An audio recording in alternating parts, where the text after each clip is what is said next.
Assalamualaikum. Welcome to my YouTube channel. Today I am going to start first chapter of chemistry part first. तो आज मैं जो discuss करूँगा वो है एटम और एविडेंस ऑफ एटम। और ये हेडिंग मैं डिस्कस करूँगा एटम में और वो एविडेंस ऑफ एटम में। तो पहले मैं स्टार्ट करता हूँ एटम। एटम की डेफिनेशन।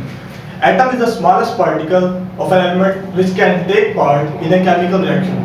मतलब कि एलिमेंट का वो छोटे से छोटा पार्टिकल जो कि किसी केमिकल रिएक्शन में इन्वॉल्व हो सकता है ना, उसे कहते हैं एटम। ठीक है, अब इसकी एग्जांपल्स क्या हैं? हीलियम है, नियोन है, हाइड्रोजन है, ऑक्सीजन है। ठीक है, ये एटम की एग्जांपल्स हैं।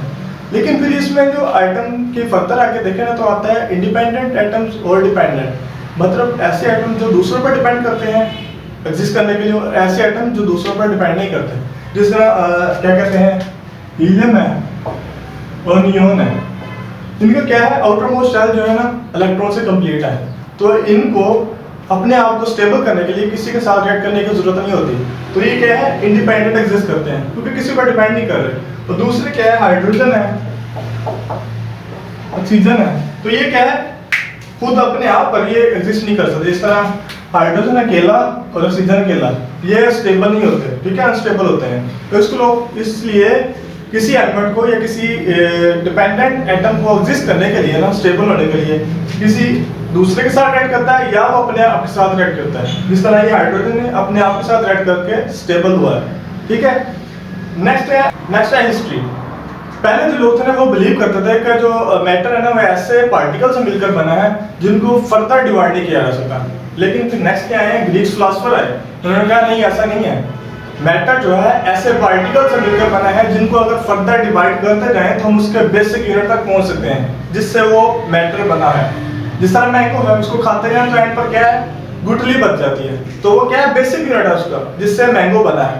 ठीक है, तो ये ग्रीक फिलोसोफर का भी आइडिया था। तो डेमोक्राइटस ने कहा कि मैं ऐसे पार्टिकल को एटमॉस का नाम देता हूँ।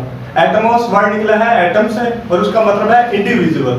तो इससे हम ये भी कह सकते हैं एटम जो है इंडिविजुअल पार्टिकल को भी कहते हैं जो फर्दर डिवाइड नहीं हो सकता। ठीक है, नेक्स्ट है जी जॉन डाल्टन। जॉन डाल्टन ने क्या कहते हैं एक्टिविटीज, क्या रोल प्ले किया है एटम के रिलेटेड। जॉन डाल्टन ने एक तो law of conservation of matter या law of conservation of mass, और सेकंड लॉ दिया उसने लॉ ऑफ डेफिनेट प्रोपोर्शन। ठीक है, ये उसने दो लॉज दिए और एक उसने एटॉमिक थ्योरी दी।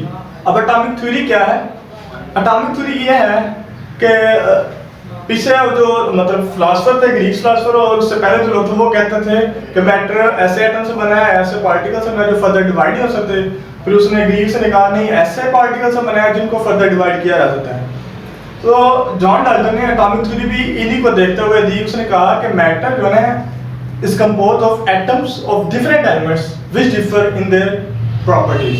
ठीक है, उसने कहा एटम से बना है मुख्तलिफ एलिमेंट्स की जिनकी प्रॉपर्टीज डिफरेंट होती है। ठीक है, तो ये उसने एटॉमिक थ्योरी दी।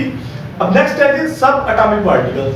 उन्होंने कहा अगर एटम को फर्दर स्टडी किया जाए, एनालाइज किया जाए, तो उन्होंने कहा कि एटम जो है उसके अंदर भी कोई कुछ है, उसके अंदर पार्टिकल्स है कुछ।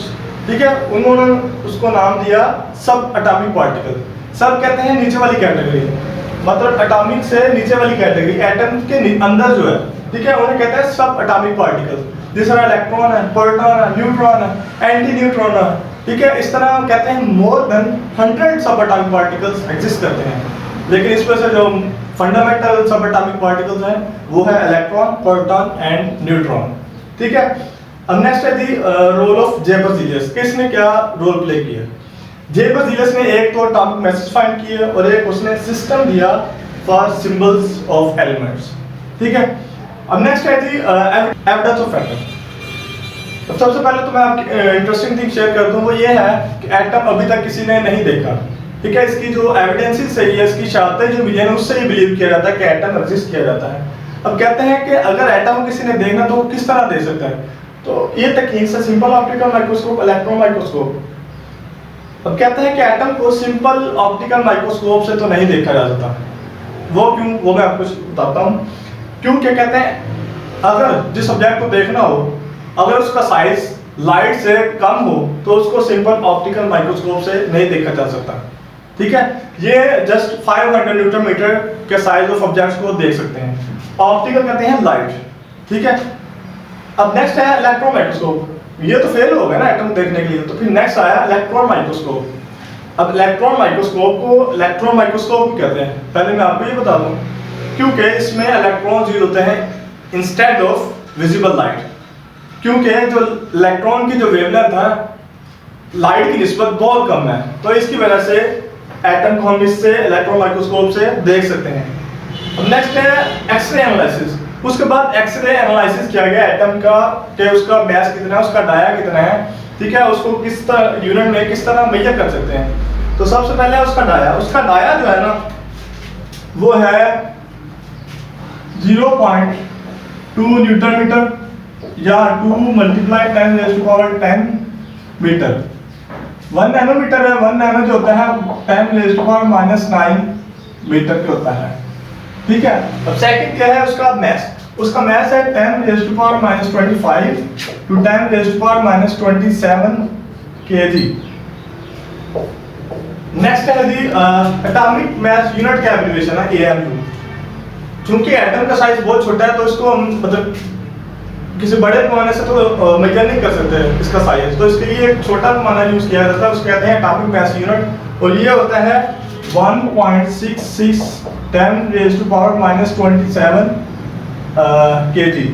अगर इसको मैं ग्राम में चेंज करना चाहूँ तो क्या होता है, 1 किलोग्राम में 1000 ग्राम है, 1.66 10⁻24 ग्राम,